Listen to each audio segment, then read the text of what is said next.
They're gonna catch my checklist. That's a bad bet.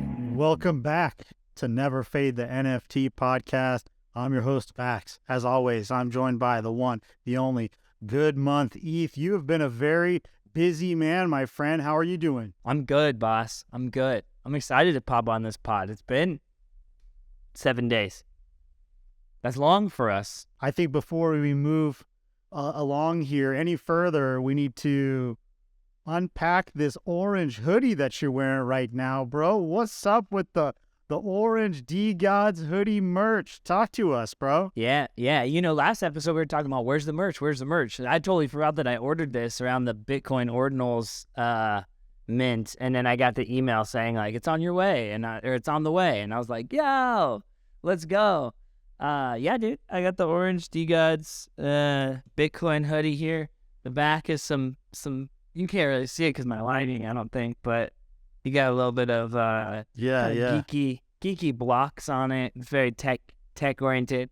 I did think it was embroidered. I thought it was going to be DE embroidered. It is screen print, which is fine. But I was hoping for some chunky embroidery there. Yeah, you got rugged on the embroidery. Yeah, a little rugged on that. Well, look, on the Never Fade podcast, we talk about all kinds of things related to NFTs and Web3, and we have not discussed at all Bitcoin Ordinals, and that's really not the premise of the show today. But since you're wearing the hoodie, I think we should bring it up for a moment here. I kind of was skeptical about Bitcoin Ordinals when they first came out. Yeah. And what flipped me on it was D-Gods and D-Block, where 535 D-Gods were brought back from the dead and inscribed in one block on the Bitcoin blockchain. And it looks like, based on what's going on in the news around, how the Bitcoin community is feeling, they're looking at ordinals like it's like spamming the network, and it's clogging up the network, and it's causing a lot of controversy and discussion. And frankly, I think that's bullish for Bitcoin ordinals. What's your take? Yeah, I mean, for those who are listening that don't know, ordinals are essentially like NFTs or images inscribed into storage on a Bitcoin, right? Which is a little bit different from NFTs on Ethereum, where NFTs on Ethereum are images on top of tokens, but they're not inscribed in chain. And ordinals are images and text or audio files or applications that are inscribed into a sat. And I think there's 100,000 sats in a Bitcoin. Is that right? No, I think there's like 100 million Satoshi per Bitcoin. Per Bitcoin, okay. Something ridiculous like that. So a single Satoshi is like absolutely like a nominal amount of Bitcoin, to the point where you can't even like send a single Satoshi by itself. However, you can identify which ones have been inscribed, and they're all indexed, and there's a lot of infrastructure being built around organizing it, marketplaces. Frankly, I think it's blowing up, and it probably warrants like a whole episode of its own. And there's BRC20s. BRC20s are like coins that are being inscribed onto Bitcoin. And, to your point, I think it's bullish because Bitcoin has always been talked about as a chain of storage, like a store of value. And the Lightning Network has always been something where Bitcoin-minded people have kind of felt like we don't need a scaling solution because all I do is hold my Bitcoin. So if the network is congested, but all you're doing is holding your Bitcoin, what's it matter? But if the network's congested and it's because you're using Bitcoin and you're transacting, then this is going to force you onto Lightning Network or some scaling solutions. And ETH went through this in the 21 bull run. We went through our scaling solutions. Now, ETH L1 is congested right now because of meme coins, but the amount of L2s and scaling solutions that ETH has because of the congestion, like, I think, the Bitcoin community is going to find out what kind of devs they have to help them scale. And I think it's going to be a forcing mechanism to help them have a scaling solution and actually transact on Bitcoin if they want to do more than just hold. So I think it's a controversy, but I think it's a controversy that's going to push the chain forward, or Yeah. it's going to cement the chain in even more of a store of value. So I see it as a win-win. Yeah, it's funny because I saw like some devs discussing how they need to find a solution, a spam filtration solution. So like what people are collecting and, celebrating as these images that are put on chain, some Bitcoin devs are calling spam, and it's kind of like, it's hilarious, right? But the point is it's immutable. So there's no going back. And that's part of the narrative. And I think with time, no matter what happens, like the process of inscribing will become more expensive, assuming Bitcoin holds its value or goes, I think it will become more expensive, and the barrier to entry will become higher and higher. I think, building the lore of these early ordinals. So let's table this for now. I think it's a fascinating discussion that we should dedicate some time to, maybe bring in some kind of Bitcoin ordinal experts to talk about. What we're going to hit on today is a whole nother conversation, a project that is, started in mystery and has gone through kind of like the ringer of the NFT ecosystem, and that is Goblintown. We're going to be joined by Alexander Taub, the founder of Truth Labs and Goblintown. And it looks like they're putting together a new project called Big Ink, which I have a lot of questions about, and hopefully those will get answered today. Look, Goblintown dropped at a time post-Luna when crypto was down bad. People who were holding crypto and NFTs were absolutely, going to, as they say, the Goblintown, feeling like wrecked.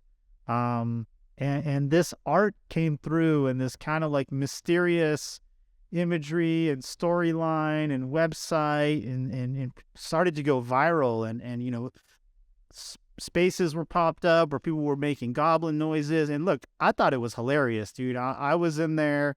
I was in those spaces. I was smiling ear to ear, thinking the whole thing is very entertaining. And I think it's what we needed at the time.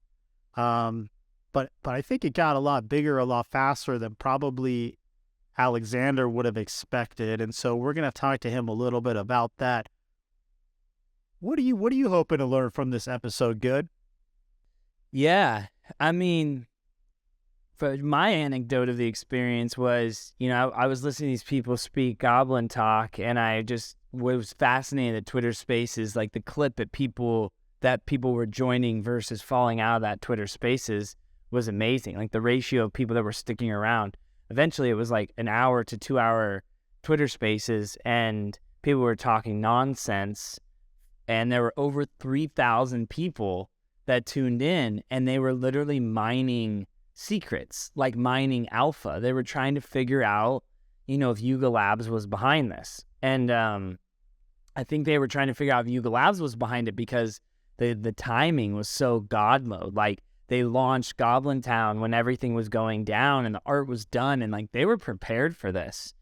And I think the only thing of like why they didn't have lasting power in like markets for their NFT was because though their art by Process Gray is amazing, it's also it's tuned for the gutter, right? It's tuned for the bad times. So when times, it's hard to get that art to go in a positive direction, right? Like take a look at like Utes. Utes is like happy and positive, and that's where when it's going up, people want to go that way. So I almost have always felt like they were going to do like this metadata refresh to make it more happy. And when they froze all the metadata, I thought that's what was going to happen. So I'd like to talk about that with them. Like they made an authoritative decision to switch everyone's metadata to upgrade their contract. Something I actually talked to AJT about, about upgradable contracts and future proofing as a risk at some point, and that was their decision of switching over the contract. So a little fascinating there. I would like to dig into that. I have the highest Goblintown sale, so I popped a butterfly ears for 18 ETH. Like, that was the top. No one sold anything for higher than that. Yeah, I know. And this is another one of these situations where I was like, hey, good, check out this NFT. And you're like, oh yeah, this is interesting. Oh, what's up with the butterfly ears? I was like, yeah, I got a butterfly ears. You're like, I'm going to get a butterfly ears. And somehow I sold mine for 11 ETH and you sold yours for 18 ETH. And I'm like, dude, how did this happen? You know, like orders of magnitude, over here. So I was in Mexico when it hit. And it was like, that's the best. I mean, that was the best sale for 6 months that I had. From June until January, I didn't hit that big. Buying at 0.69 and selling at 18, I didn't have that level of flip until we got into Q1 23. Yeah, and it was kind of like one of those things where the floor ran up so furiously, so fast, so high, it kind of like forces your hand. It's like I felt like I have to sell it. Like, how do you not sell it? It would be irresponsible not to. And I think probably a lot of people felt that way at that time. Like, hey, man, what are you going to do? Yeah, and something for you, FaXx, like, I think you absolutely distinguished yourself in that moment as, like, a master of psychology of traders in this space at that time. Like, that is when you really came out and were like, I know how this is going to trend in these cycles. Like, I just remember that because I had my butterfly ears listed for 8 and I was like, of course I'm going to pop this at 8. I bought it at 0.69. Of course I'm going to pop it at 8. And you text me and you're just like, yo, I think you should maybe delist, like hold off a little bit. Like, this thing has steam. And because you were hitting, you were really on to the psychology that people still haven't figured out. And I think, you've given 6 months of effort into watching this play out. And like, I wouldn't fade FaXx on the trade windows. Thank you, playa. Yeah, and I told you to delist.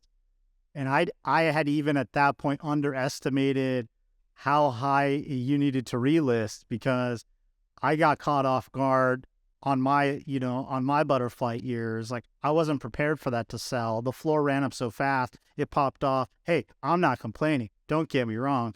But, this is just kind of like how this market works. And I'd like to hear from Alexander, from his lens, the experience as it unfolded. We have him here in the studio. Let's go ahead and bring him in now.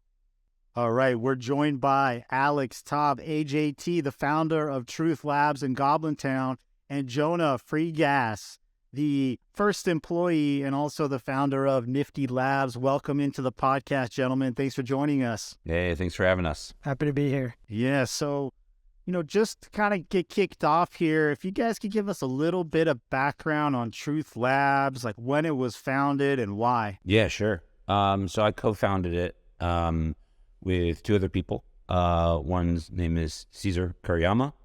And the other goes by Process Gray, the artist. And Cesar and I have been friends for over a decade, and we were really early into some of the crypto stuff and, minted a bunch of great stuff early on. And we were just thinking about, like, what would we do with our own project? And we came up with some ideas. And we had this idea around... I think it started off a little as a joke, like if the Illuminati existed, it would sort of be a DAO. So we ended up coming up with this, like, thinking like the iconography of the, like, pyramid in the eye would work really well. And Cesar hit up his good friend Process Gray, and he basically started just like drawing some stuff out, and I was like, all right, we got something crazy here, and we started running with it, and then it evolved a lot from there, but that was sort of like the origin of it, the 3 of us.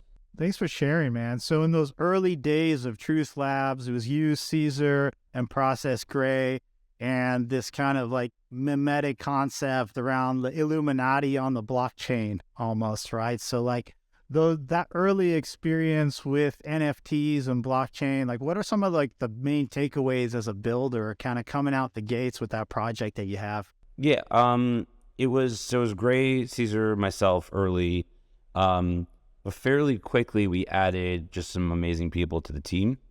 We added, I'm trying to remember who was first. It was maybe Scott or Bruce. You're saying I'm not employee number one, AJT? What? No, I think you guys were. I think Scott and Bruce were already on board when I reached out to Needle. But I mean, yeah, we'll take 4 and 5. It's fine. Yeah, no, but we all came together. I'd say like, and then the only other person before we launched was Sydney, but that was like in November. So we were working on this at the end of the summer of 2021. So I think the idea came to us. The initial idea came to me in July. I was taking I remember exactly where I was because I was driving my daughter to or from camp. So that was in, I believe, July, maybe August, but I think it was July or August. And then I pitched Caesar on it, and then Caesar brought Gray, and then it sort of spiraled. It sort of went from there. But no, in terms of those early days, some of the lessons. I mean, it's tough. I mean, the space is so different now than it was then. Then like it's sort of like the 1990s like stock market, right? Like you could be a monkey and throw a dart, and the price will go up.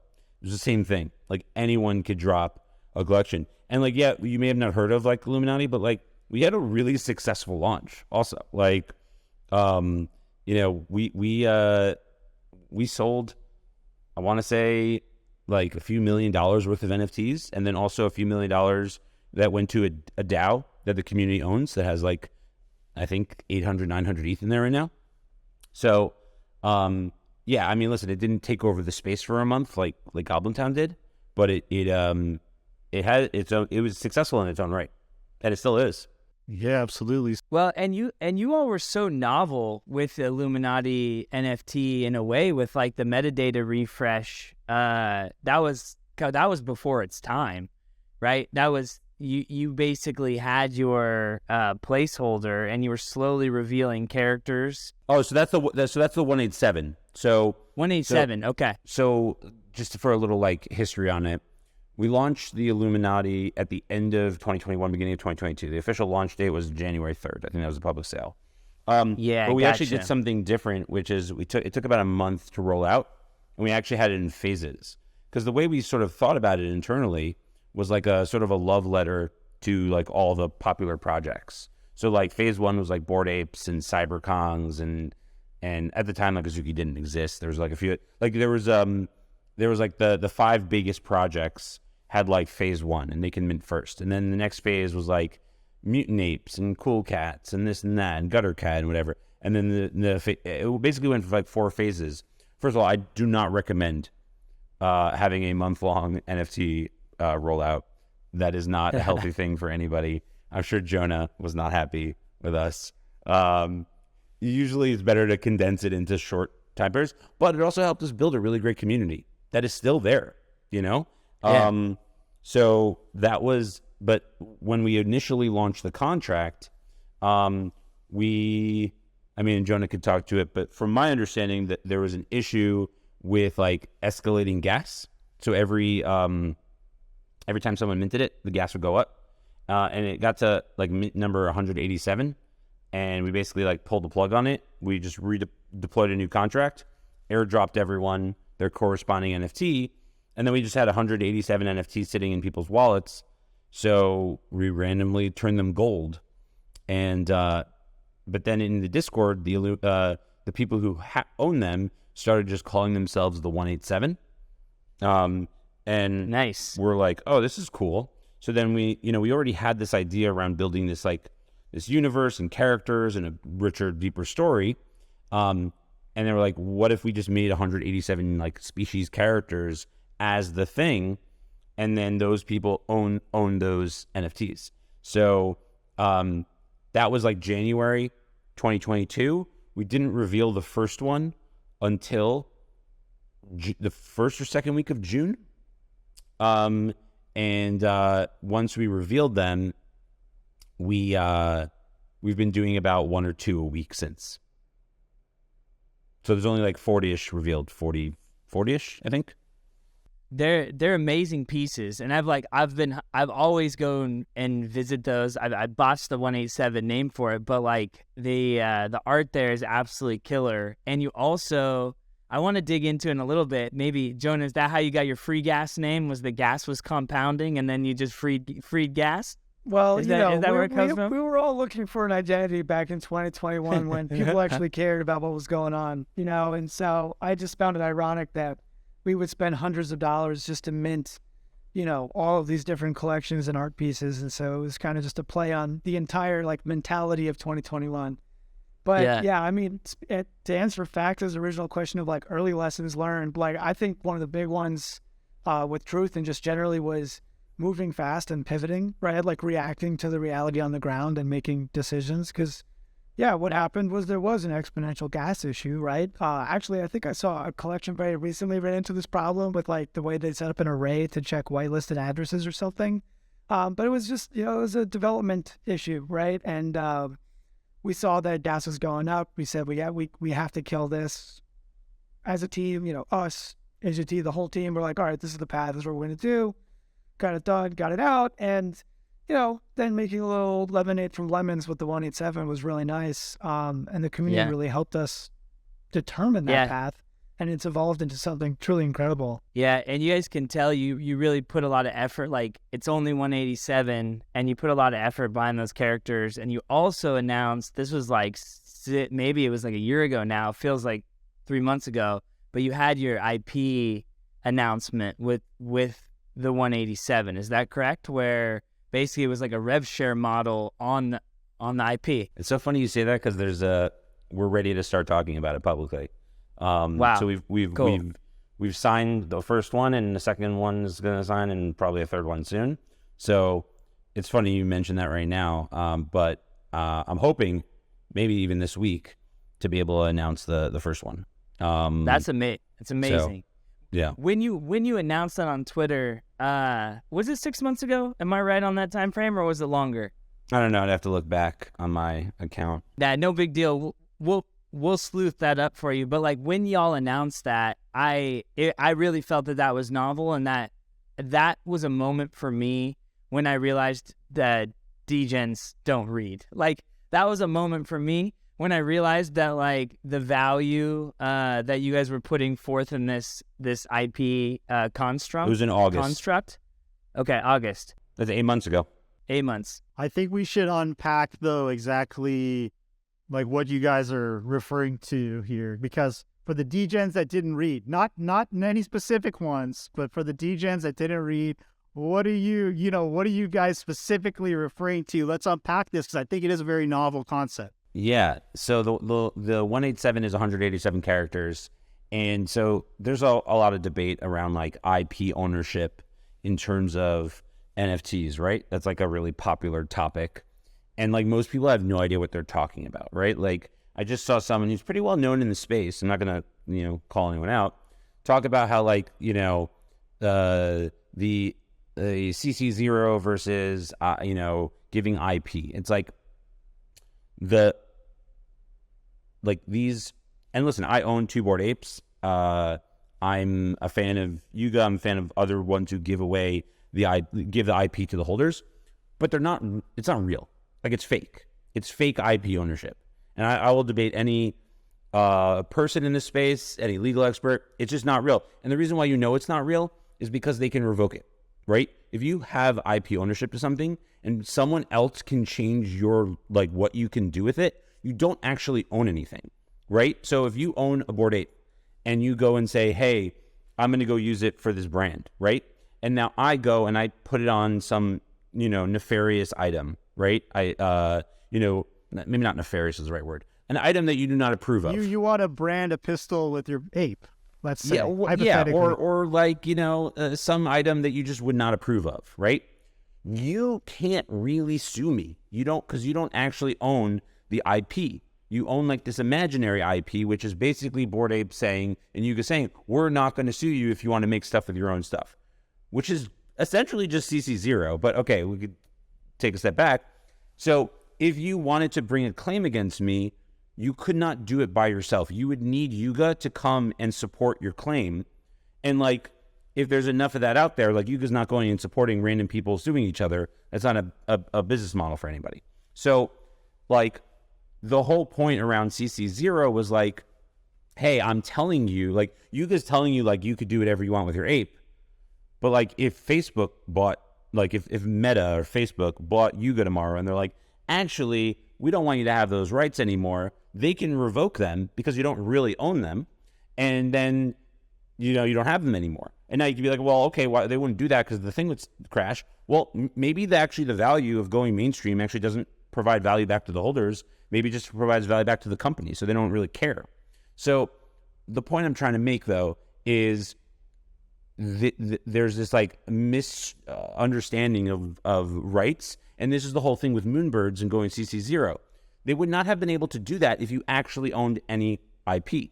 The actual agreement you have with the organization you buy this from is that they just won't sue you and you could do whatever you want. But I promise you, if you do something bad with your ape, right, in a really bad way, there will be a lot of conversations.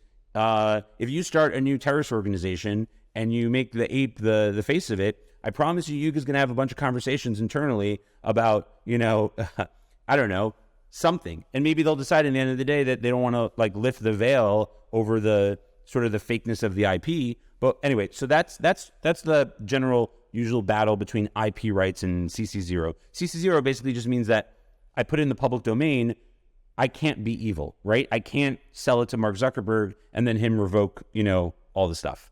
Now, in terms of the 187 agreement, the reason why you can't do like revenue share or any type of things with holders is because that would be a security, probably an unregistered security.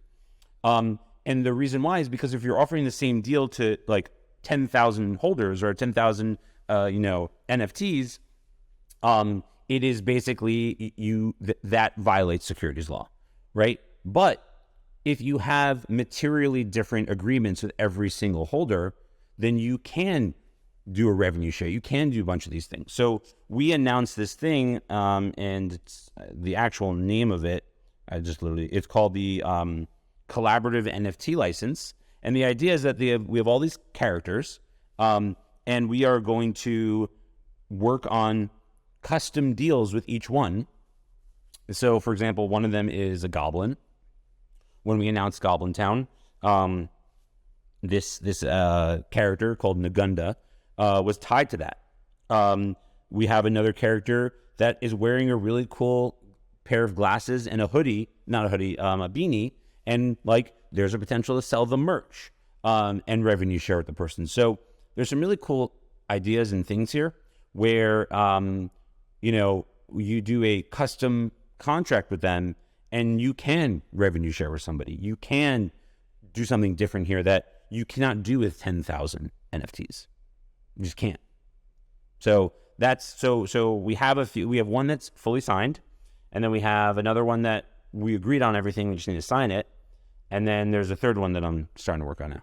Goodmonth, let me ask you, why does that concept interest or excite you? FaXx. I mean, I think this is so fascinating. Just to play off of what Alex was saying, is that the IP that Bored Ape gives you, it's I've always looked at it as just like a license to try, a license to FAFO, right?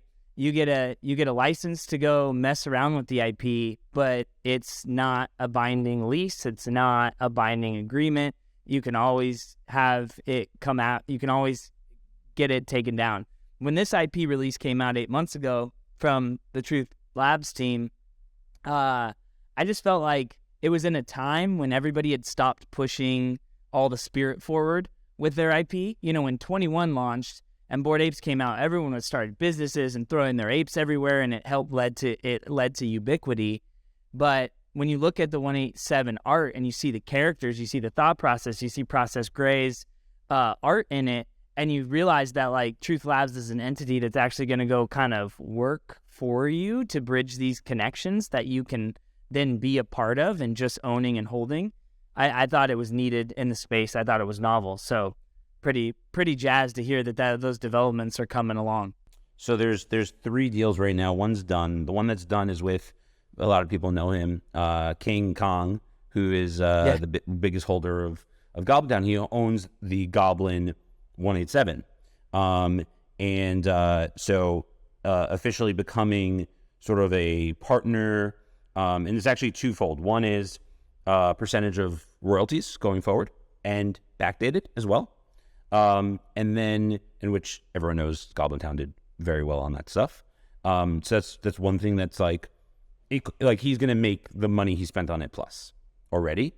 And then, and also going forward, and we have royalties, back on now. So that's, as time goes on, the historical significance of goblins and the bear market could be really cool. And then the other piece is on his end, actually, people don't know this. I don't want to blow up his spot, but he's a very successful business person. Like, this is like just fun for him. This is not like, he's not putting his life savings in, like, he's putting like a week's worth of salary in NFTs. Like probably not even. So he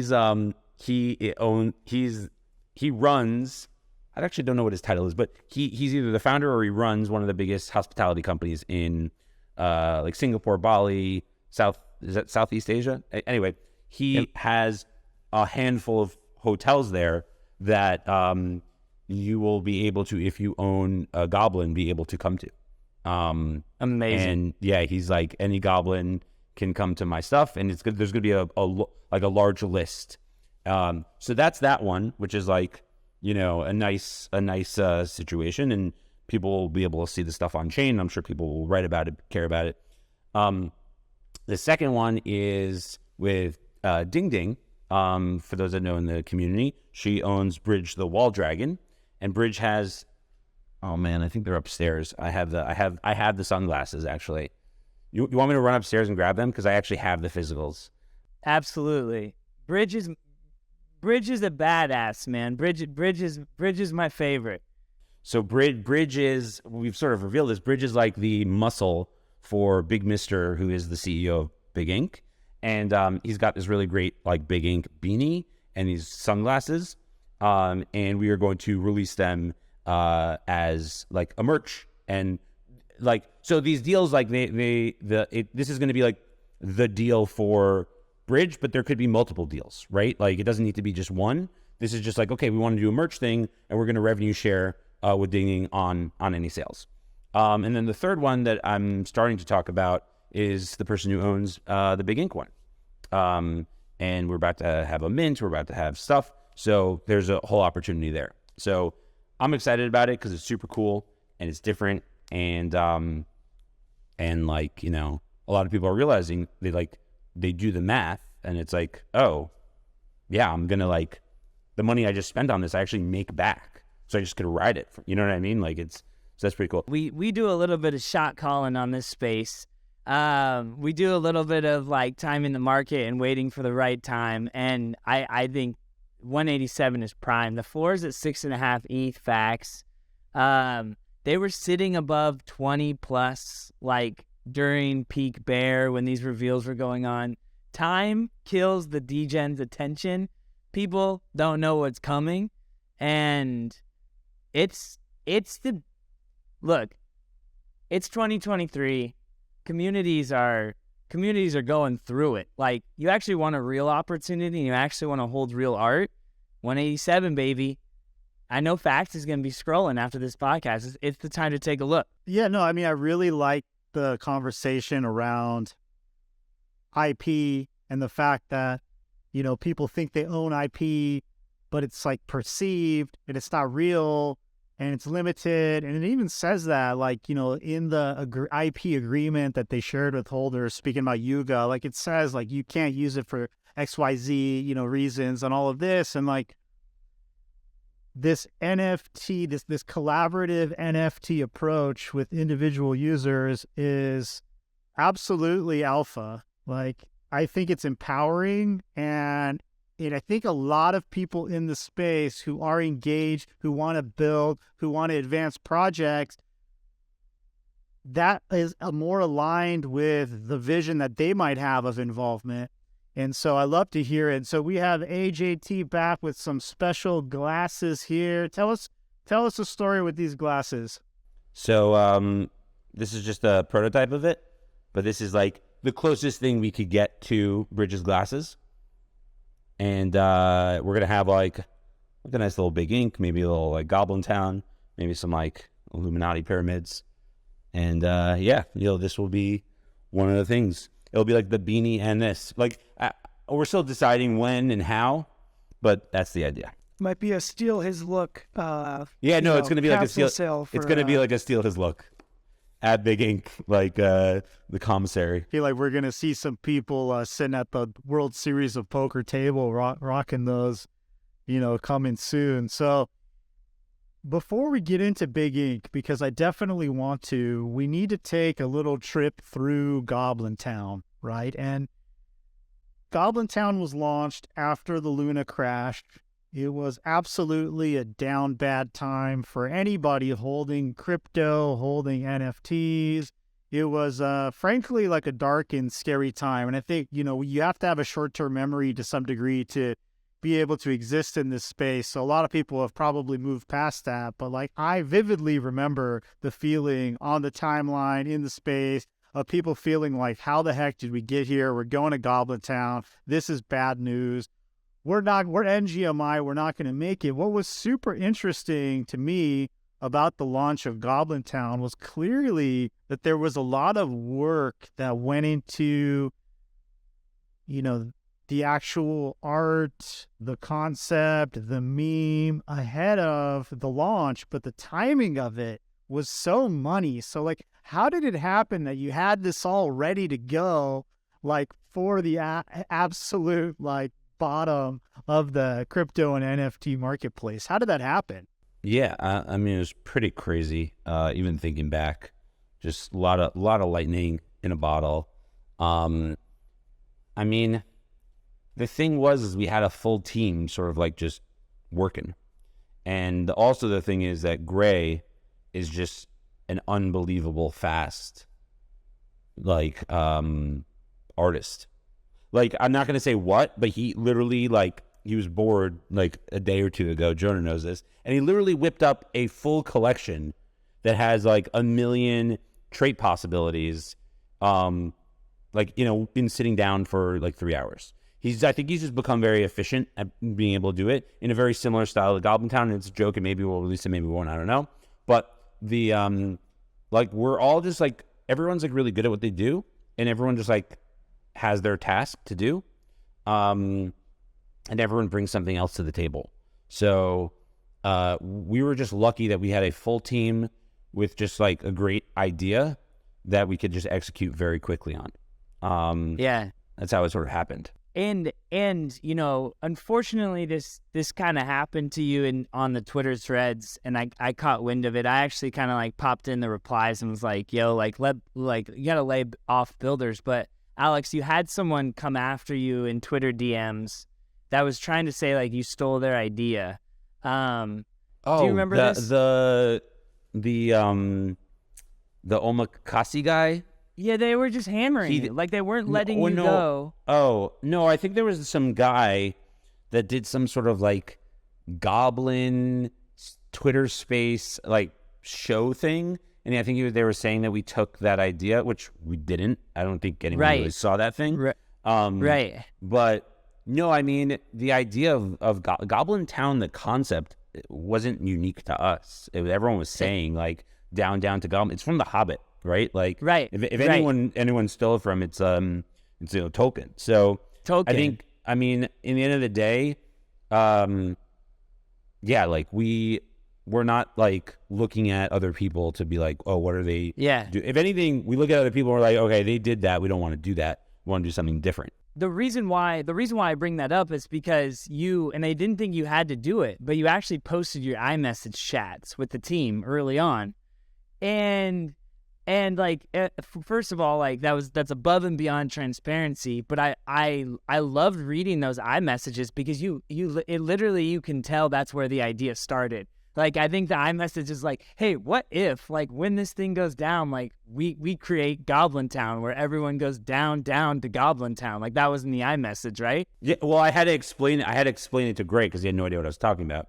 Because he's like an artist, and he like, he's not like Caesar and I are more like in the thick of the degen world. I think Gray's becoming more of a degen as we like rub off on him. But for the most part, like he was less of a degen and like knowing some of these like in like the minutia of like Web3, and I think now he's a little bit more versed. But yeah, I mean, listen, I don't know. I get a ton of abuse on Twitter for a lot of different things. So it's like, it comes with a thing. I'm not a big blocker. I'm more of a muter. So sometimes I don't even see it anymore. Which I think it just frustrates people more. So maybe I should just block them and, like put them out of their misery. But no, listen, we made it free. We had a free mint, right? We didn't charge anyone anything. And we made it free so that like, it was just, we really made it free so that we could like have fun experimenting and have like little pressure, little did we know, people like, and we said no utility, no roadmap, no this. It doesn't matter in this space. Like, honestly, the second you release something, anyone who buys it, you are their slave to deliver for the rest of your life. And it's just not healthy. And I don't think it's going to attract a lot of people. So we just said, like, hey, listen, we're going to give it away for free, and we're going to do whatever we want. And that might not make the price go up. It might make the price go down. It might do this. It might do that. But we're going to feel comfortable doing whatever we want to do that we think is the right thing here to make it most interesting. And something that we talk about a lot internally is like, everyone here wants mainstream NFTs. Like, mainstream NFT doesn't mean people coming to buy your NFTs. They're probably meaning cheaper, more supply, more affordable, more ubiquity. And like, I don't know. I think there's a lot. I think it's funny how everyone's moved to like meme coins because it's the natural, evolution of like, the crypto brain. I don't need to see the picture anymore. I just want to. Is this thing going to go up or not? Yeah, and it does seem like meme coin season is a little bit born out of Blur, born out of like people that have grinded up to mids and grails and rares and not getting value of it, so reverting back to fungibles. So I can definitely like see the cycle we're in. But I'm also, as I'm talking to y'all, I'm starting to understand like the magic of Truth Labs internally. It's at like with, you mentioned everybody being really skilled and everybody good at what they do. It sounds like, Alex, you and Caesar throw, business model, like lightning in a bottle ideas out at the team, left and right, and kind of see what sticks and see who runs with it with their own passion. Is that fair to say? Yeah, no. I mean, I think I'm good at coming up with an initial idea. Like, I had the initial idea for like Goblintown, but then like Caesar adds his own flavor to it, which was like the CC0, the no utility, the no roadmap, the just like the vibes, and some of the mechanics around it. Gray, does his art stuff. Nifty's doing all the Web3 stuff. Scott does the website stuff. Bruce does like lore and music. Sydney, does social. She came up with like the Goblin language and the Twitter Spaces. Steph makes sure everyone, she's our like GM and makes sure that everything gets done. I think I said Scott does the websites. We added this guy John, who's just like an amazing. He makes videos and voices and everything. So we just have like a really awesome, like sort of core team where everyone does something really good. But to be clear, not every idea makes it. No, there's so many ideas that get shot down. He's a phenomenal guy, but not every single idea makes it. Right. I've got shot down so many times. And that's the love letter to the entrepreneur, right? Like you got to throw the shot, shoot or shoot, and then you kind of let the team take it in and see, beat it up and pass it around. So Jonah, working on the contracts, like you're the contract guy for Truth Labs. Walk me through a little bit of Walk me through a little bit of manning the contracts behind Truth Labs. Yeah, and so I also have a co-founder of Nifty, Alex Nealman, who does a ton of this work as well, and is really like also runs lead on a lot of our Solidity work. But it's a lot of kind of what you mentioned of taking ideas and turning it into technical requirements and reading it back and saying, we can do this, but here are the implications of that, and making this work is going to have X, Y, and Z impact. And you see a little bit of it. I know we're getting to big ink soon, but like in something like the Down Bad board versus, we just talked about this month-long mint across different communities for Illuminati NFT. And it really is taking all these wild ideas and turning them into something that is viable, is a fun exercise in its own right, and also results in a lot of creativity.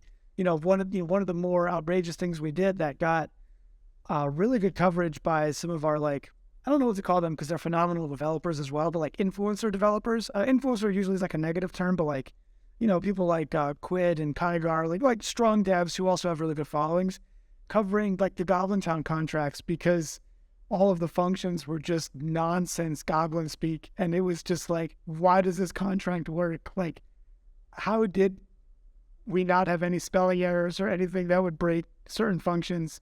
Which is just the outrageous influence of creativity that comes with working with all the folks at Truth. So it really is an interesting environment with a lot of like twists and turns, but it's pretty rewarding. And like I said, whenever something does seem a little off, we've got the best creative team out there to help right the ship and figure out what we ought to do with that. So it's more fun than anything. Yeah. So you made a controversial little bit flip the other day with the metadata. Walk us through the internal combos there. Yeah, there was a lot of them, and I think actually AJT might have some commentary of his own around those internal conversations. But one of the core discussions was really around like what's important about these collections and what is stopping us from doing a certain thing, right? And so that the main discussion point is provenance. How do you define provenance? What does provenance mean? How is that applied to a token, to a smart contract, whatever it may be? And does changing a smart contract or migrating tokens damage the provenance? And if it does, how important is that to this thing? And really, when you talk about Truth Labs, Goblintown, Illuminati, all of it, these are IPs. They're representative of a DAO. They're entertainment. It's more around the business and what the business builds than some core historical provenance that makes this the most immutable, important token of all time. And I think that the emphasis of that really plays out in like when Goblintown came out, we had eggs that evolved, right? The images and the metadata changed for quite a while. Right before what is now Big Mister, the Exodia of Goblintown, right, was really formed. And everyone thought that was really awesome, right? No fun around metadata changes. And then, during this change, noticeably, I think all of the FUD was from non-holders who just kind of wanted their clout moment.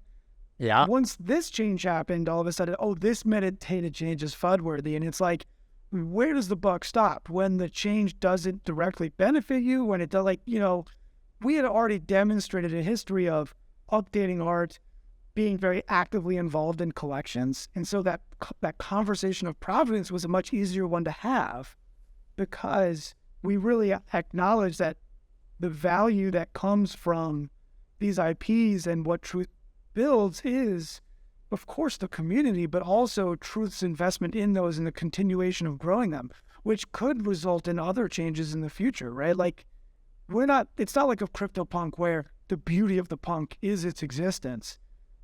Of course, the art is beautiful, but it's also what is happening with the art, the lore, the story, all of that. So that provenance conversation was a lot easier to have. And then it came down to the classic airdrop or claim, which is more of like a money spend, money save thing, and how like the collection lives on, which was a more interesting conversation. I think we ultimately made the right decision there as well, because it kept the collection whole and made it very quick made it easy to move from one phase to the next. And the end result has been really positive and successful. And the in memoriam tokens are kind of hilarious. So we kind of love the, the damage or the waste from the process is also kind of a fun little thing. But I'll pause because I know AJT was, again, the idea person, right? He was really pushing for this to occur and had, a really good line of sight as to why.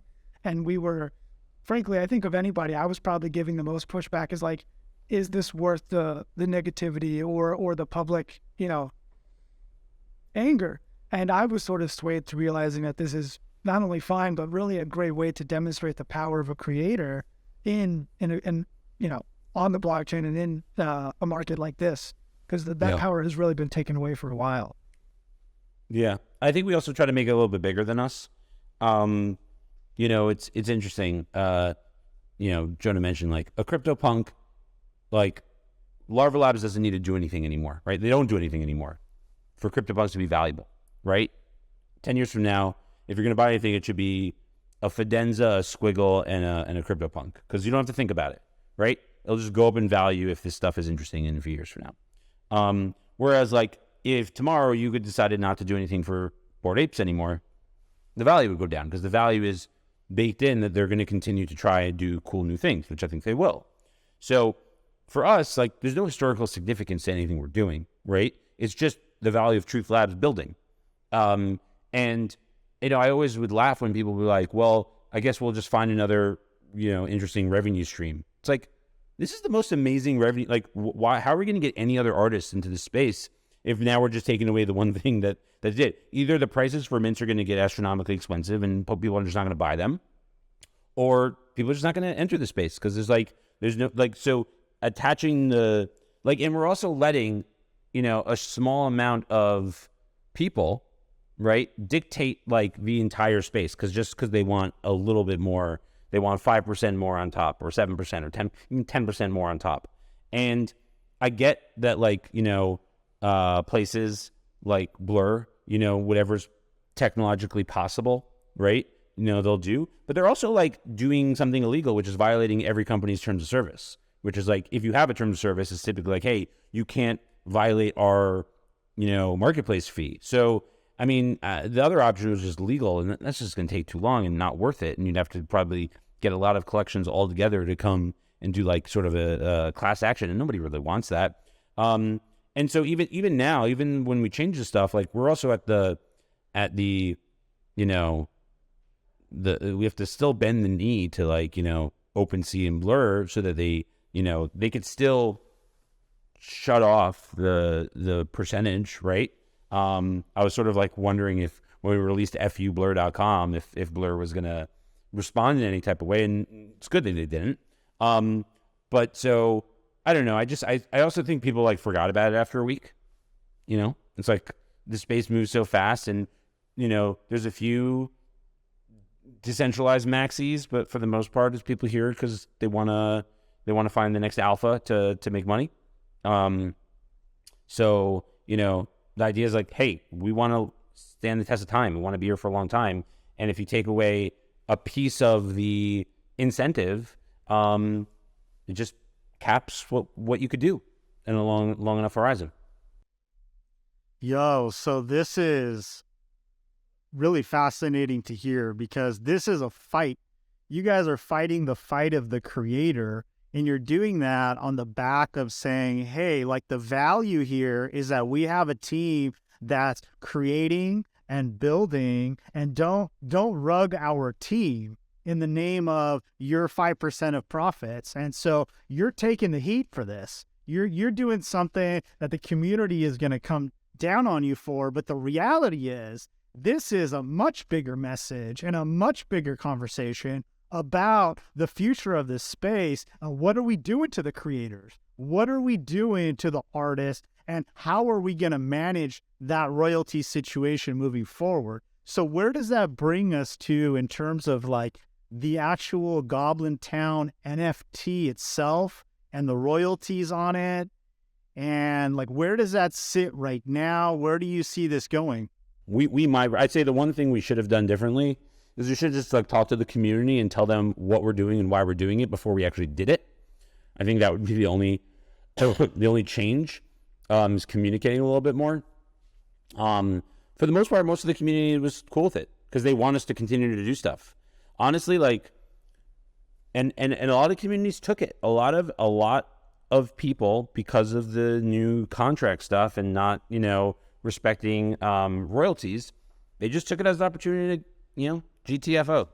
They're just like, oh, all right, I guess, we're done here. And like, I don't blame them, some of them. It's like, there's like, you don't respect us, we don't respect you type of thing. But we want to be here for a while. We want to do more things. We have a lot we want to do.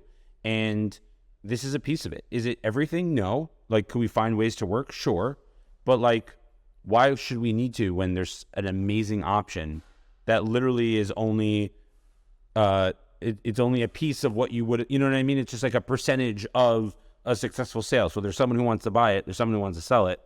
Like I just can't think of a better model. And just to like try to take that away is like, seems silly. So right now, yeah, all of our contracts that have 721s, which is, something that, you wouldn't burn. So we moved over 4 contracts and feels good. Except for burgers and lunches, but that's because they're essentially a utility asset to be burned. We've had that question once or twice. Yeah. If they were going to stand the test of time forever, they would have been migrated as well. Yeah. So as it stands, the 4 contracts now have royalty enforcement going on, it sounds like. And, the reality is like, it takes a specific type of persona, a specific type of team that's like willing to dig their heels in the sand on something like this. So I absolutely credit you guys for doing so. It sounds like maybe you thought that the, there could have been a little bit more of conversation, communication with the community. But the reality is like, some of like the knee-jerk reaction is what puts that conversation into the forefront of people's attention, right? Sometimes it's like, that's the thing with FUD. Everybody is like, oh no, FUD is negative. It's kind of like that no press is bad press conversation when it comes to like, look, it depends. When it brings this conversation to the surface and it gives the platform an opportunity to really communicate what the message is, which is exactly what we're doing on this podcast here, maybe it's for the best. So that kind of brings us to this next part of the journey, because what I'm hearing here personally, I think is bullish, just like the sentiment of like, look, bring your FUD, you want to go trade without royalties, be my guest. We're going to do something about it. I think that's going to resonate with a lot of people. And for me personally, that puts you guys in the no fade zone. Okay, so that makes me perked up and interested in what you're about to do next, which is Big Ink. I've been trying to understand it. Frankly, I don't, and I'd like to get a little bit better understanding. So if one of y'all, can kind of jump in and tell us what's going on with Big Ink. What is it? Why? And when is this happening? Yeah, no, it's a great question. So Big Ink is sort of like the sequel of Goblintown to some degree, but it's also making our like universe a little bit more whole, right? We've got the Illuminati, we've got Goblintown, we've got all these 187 characters. And if you read like the little summaries on each of them, there's a wider story, there's a wider narrative going on. And so when we launched Goblintown, we had, one of the things that we did was sort of innovative was storytelling through metadata updates. So we had this thing called the Mysterious Egg. And basically there are 5 NFTs that every day, or not every day, every other day or every 3 days, the metadata would update. And what you found out after a while, about a month and a half, is that it was just telling a story. It was telling what you found out to be the origin story for the baddie in Goblintown, right? The big bad, the Darth Vader of Goblintown. And we find out, now we know his name is Big Mister, but for a while everyone just called him Ed. And he is basically a dragon that died and came back to life, and he's the bad guy. So he's Darth Vader, and all we knew is that he was just the foil for goblins at the end of, we'll call it season 1, or the first chapter that we did. And now we've sort of come back and said, his sort of fleshing out his story, which is he is the CEO of the conglomerate in Goblintown, and that conglomerate is called Big Ink. And Big Ink is sort of like sells everything, right? They're like, they sell hygiene products and they sell, we like joke internally, like maybe we should put like, legal pads and I think like a doctor's pad. They sell everything. And he basically kidnapped and brainwashed like animals that live on the outskirts of Goblintown to become the employees at Big Ink.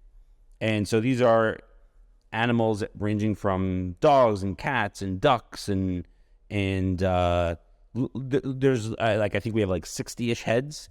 Every NFT collection you could think of, right, is represented. And these are all like what we call like like one of the jokes early on with Goblintown was like about serious investors.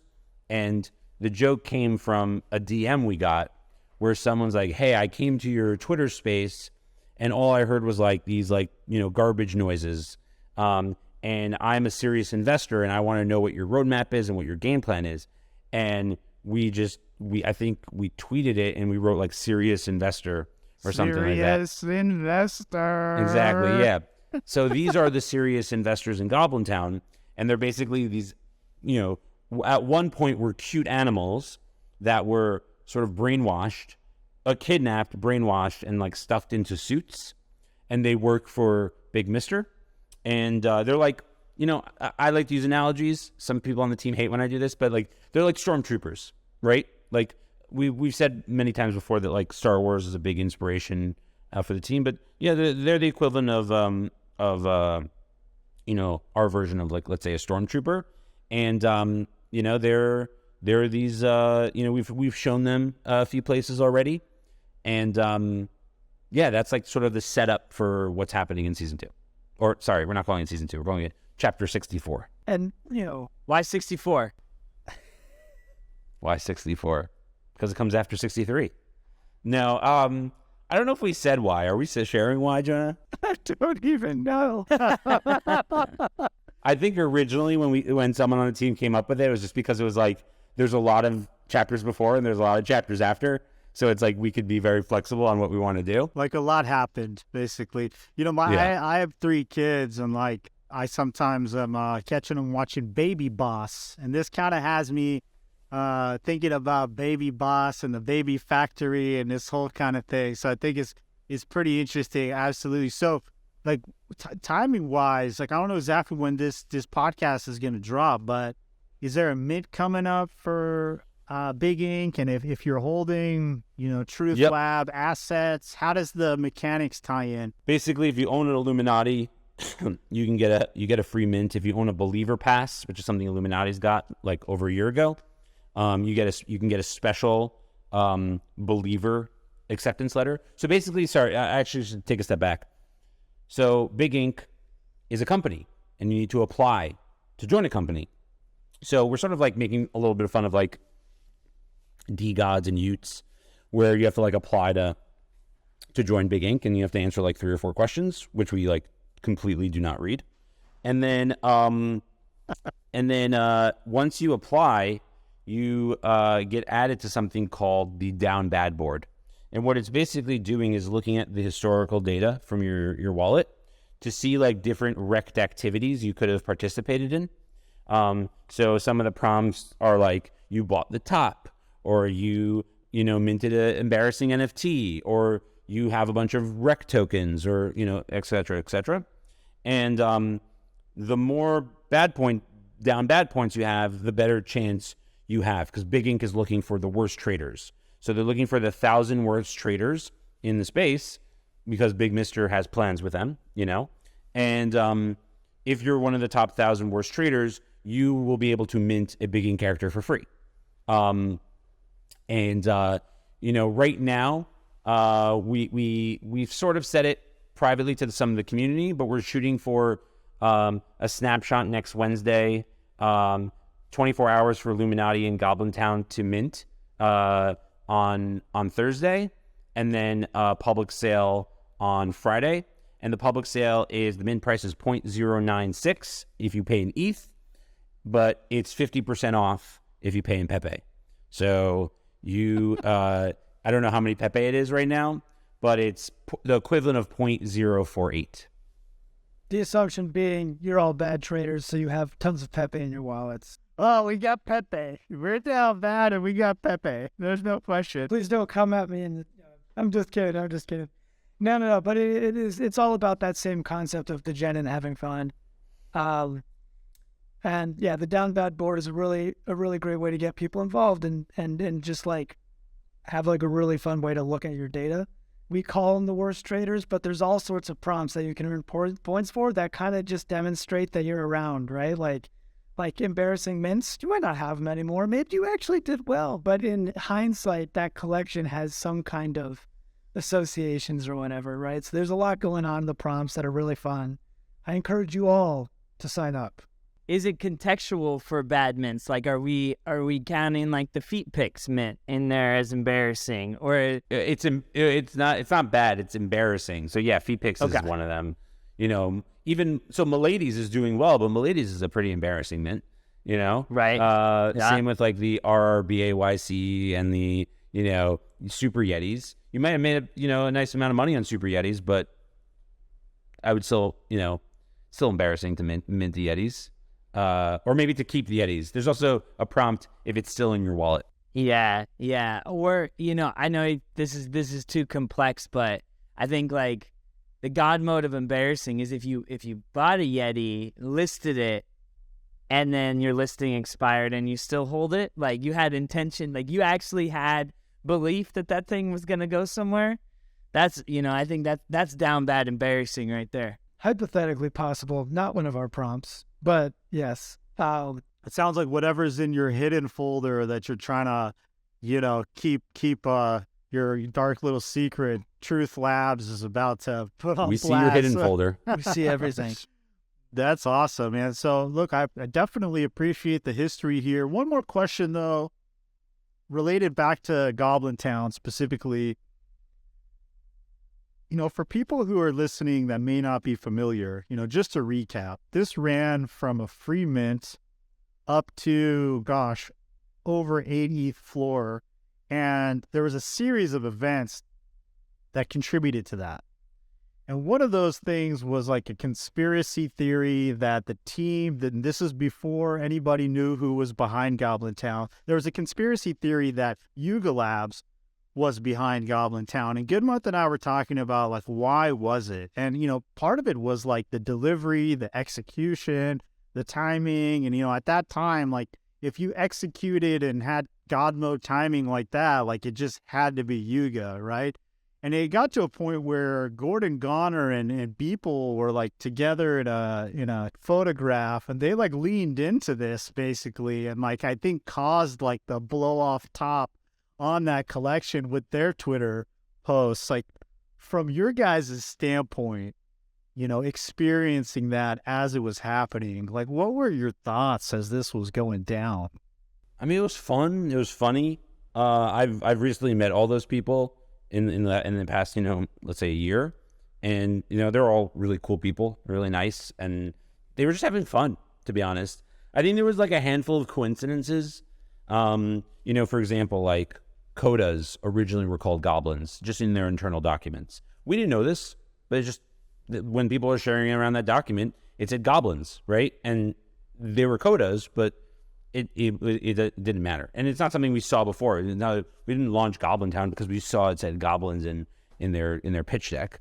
And then just like other things, like for example, we were revealing like a person every day on the team, and it happens to be like Scott on our team had his with his dog, and Gordon apparently has a dog, so they thought it was and like but I think like people liked what we had and the fun we were doing and the performance art of it, and I think that led to a lot of it. But I think like, yeah, listen, in this space, speculation is like the name of the game. Now, we didn't purposefully try to speculate it and hype it and do anything. We literally just put it out for free and just had like let it go. It went like crazier beyond our wildest dreams. We knew we had something interesting. Don't get me wrong. We knew it was fun. It was cool. But like, we didn't know that people would take it this way, that way, etc., and sort of like escalate it. But listen, it was fun, and sort of don't regret it at all. I think the biggest problem, if I would like sort of think back, is there was no way that like any type of reveal could have like, we wanted to do more stuff with it, but like maybe in retrospect, there was enough people who knew it was us that like, and we were pretty tight, but like there's no way we wouldn't be able to keep it quiet that it was us. So we had to do something. But I think in the, I don't know, in the end of the day, once, even if I sell you something for free, if Jonah buys it from you for, 0.1 and you buy it for him for 1 ETH and then you buy for 5 ETH, that person who buys it for 5 ETH has the expectation that you will be delivering value that they paid the money for, even if it's unrealistic or there was no plan to do that. And that's, I think, an issue in this space, is because that's a hard thing to live up to, right? Like, for anyone, other people's expectation that you have no involvement in except taking a small piece because they're buying your art. It's very hard to be like, oh, okay, you just bought it for 100 ETH, like, and even when Yuga hit 150 ETH, like, Yuga's down 100 ETH, right? Like, I round trip this thing, and it's like, but my expectation isn't Yuga's going to deliver me 100 ETH of value. That's not fair to them. 150 ETH of value, and I think that a lot of people don't see it that way in the space, and that just is going to end up disappointing everyone, because it's like your expectation is so out of whack of what reality is with any of this stuff. Yeah, the traders in the space have dwindled, and it's a good thing. I think it's narrowed down. I think a lot of us who got into the NFT, like I personally got into NFTs because art over charts. Like I was tired. I'd been in crypto for a long time. I was tired of looking at charts. I wanted to look at art, and I started to find people who felt the same. And so community was a big piece of that. And, with bear market, washing a lot of people out, a lot of people still, leaving their full-time jobs and making money via trading. It's dwindled down to this trader network. This trader network is heavy on Blur, now heavy on meme coins, doing things like that. The way, I really look at it when we talk to brands or customers or people who want to learn about Web3 is it's really just like the small trading network, much like Wall Street is, right? It's like you have, if you want to trade Wall Street, like on the ground, you still are in New York, you're still cutting deals amongst the traders. And then there's commodities and security trading that happens over the internet from the retail side. But not everything needs to be, in the thick of the OTC desk, if you will. So I'm bullish on y'all. I'm bullish on y'all bringing the art and bringing the story. I think, from a degen perspective, from a keep it stupid simple perspective, Truth Labs looks like harrowing with the complexities. But I think from a long-term content, IP, branding perspective, you guys are really tying and weaving it in together in a way that like people are soon going to find out. And I'm excited to see how your community grows with it and contributes. So stoked for y'all. Yeah, thanks for having us. Yeah, absolutely. So with that, Jonah, AGT, do you have any departing messages for our listeners here? Sign up for the Down Bad board. See how down bad you are. Join us. Join us at Big Ink.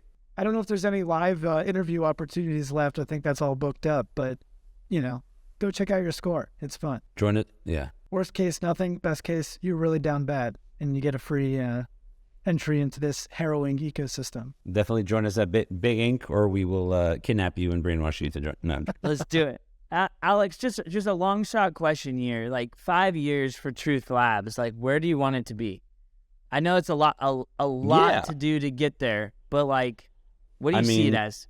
I would love to have finally delivered all the 187. No, I'm joking. I would love to have an ecosystem of characters and story and IP and, like, okay, maybe not the best example, but like, because this is way too crazy, but like Marvel 1960 to 1964 is like the golden age of Marvel. In those 4 years, they launched Fantastic Four, X-Men, Iron Man, the Hulk, Thor, Black Panther, Guardians of the Galaxy, Doctor Strange, I said X-Men, X-Factor, and a handful of Spider-Man. Oh, I forgot Spider-Man. In a 4-year period. And like, that obviously is like the most amazing 4-year run for Stan Lee and Jack Kirby and stuff. You know, are we going to do that? I'm not going to put any pressure on anybody, but like, you know, would love to have an ecosystem of characters with amazing stories, because in the end of the day, if you build great characters and tell great stories, you can do anything. You can do movies, you can do TV, you can do comics, you can do merch. You know, like NFTs is great and ownership is great, and that's a whole new angle to this, but tale as old as time in terms of storytelling, IP, and then the ability to do anything you want. So that's where I hope we are. Beautiful. I love it. Yeah, and we have some bullish episodes on just kind of saying that we believe that the IP and branding of the 21 to 23 era is gonna outlive everyone that trades in it. So, extremely excited to see where y'all go with it. FaXx, you got anything to wrap us up? Now, with that, I just want to say we appreciate your time and your efforts and what you're doing. And look, I personally really enjoyed the Goblintown lore and fully dove into the art that was happening and those spaces and that whole experience. And so, you know, appreciate that, guys. Keep fighting the good fight out here. I would say for our listeners, like, really think about the messaging regarding royalties and artists and creators, and like, what are we really doing out here? You know, if you want a team of people behind the scenes that are skilled, working to promote and produce something that has a long-term best interest of some assets that you're holding, like, how do you treat those people? How do you approach those teams? And with that, appreciate your guys' time a lot, and would love to kind of wrap back up and get an update once Big Ink is out in the wild. Awesome. Thanks for having us. Good. That was a lot, man. There's a lot. We dug into IP. We dug into creator royalties. We talked about provenance versus, you know, a team that's building. I mean, what are some of your main takeaways here? Yeah, dude, they're a hardened team, right? Like, you see it in their tone, you see it in their faces. Like, they're not really taking any shit. Shoot or shoot. They FAFO'd. They got a lot of success. They built community. They also brought a lot of traders in. They got a lot of wing gods running around. Win, win, win, win, win. And they got a style. They know how to capture lightning in a bottle in the way that they want to capture it. Process Gray, mans the ship with his art. Sounds like Alex mans the ship, with him and Caesar with the biz dev ideas, the business model ideas. And you love to see how many things they get in. One thing they mentioned in the pod was the fublur.com. I didn't know they launched that. So if you go to fublur.com, it's just a little like content website that basically says, screw you, Blur. And most likely motivated them to get over to, enforce royalties and just make a stance on the space from a creator standpoint. I think they, let's look at it, right? How many NFT projects still retain their artist? Bake never hired an artist. That was a contract. There's a lot of teams that have just pummeled their artists and their artist hasn't made it, but Process Gray seems like he's leaning in, seems like he's producing content in Goblin style and Truth Lab style at clips that no artist on a team is doing today. I think that's bullish. I think if you want a brand IP play, I think that's bullish. I think I'm probably going to buy the Floor 187 for 6.5 ETH if I get an opportunity for a team to go do biz dev on that IP and be a part of that lore. Why not? It's bullish. Yeah, you liked that idea from the jump. I remember as soon as that announcement came out, you were like all over it. I'm looking at this fublur.com. Pretty interesting. FU Blur for turning art into shit coins and penny stocks with farming. What you call volume is the result of a pocket full of self-soothing farmers you've given a sugar-coated rotten carrot. We all know this myopic game of hot potato with artwork ends in somebody getting burned. It won't be the creators. Wash trading to farm token rewards is worse than grinding for loot crates. But listen, Blur, it's never too late for second chances. You have the power to fix this and your reputation. Creators need marketplaces, and marketplaces need creators. We hope the end of Season 2 sees the conclusion of Blur farming and a shift to focus on contributing positively to the industry. Now's your chance. That's the message. Pretty interesting. What we did see at the end of Season 2 was not the end of farming, the continuation of farming, but also the new product Blend, which is a lending, peer-to-peer lending protocol. And basically what's happening is that liquidity providers who, previously were just being incentivized for having the highest bids, they're now being incentivized to give loans. And so what's happening is you're seeing these really low-cost loans, sometimes zero-interest loans, with very high LTV, meaning very high loan-to-value ratio, where we saw something like an Azuki that you could buy for 15 ETH, and you only really needed to put down 1 ETH and could borrow the rest at a very low rate, which is kind of unprecedented. Usually lenders, they want to have a lower LTV so it's less risky, but these lenders are getting incentivized with tokens. But I think what's happening is they're realizing like, hey man, I can only lend so much at these low rates. And then what happens is 24 hours later, they can basically opt out of the loan. And then the loan goes into like this automatic auction where somebody else can pick up the loan and it becomes perpetual. So I think what's novel here is perpetual lending. Suddenly I'm doing a commercial for Blur. But that's not the point. The point is that the royalties situation is unchanged. These guys are taking a stand against it.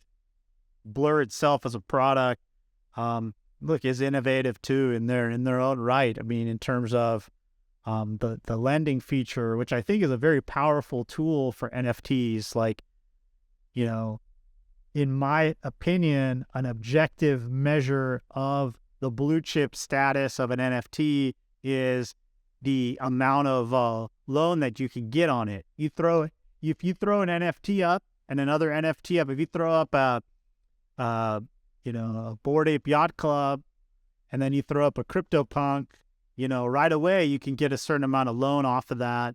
And then you go down like Mutants and Azuki and so forth, all the way till you get down to a point where like you can't get a loan on something. So if you cannot get a loan on an NFT, is it a blue chip NFT?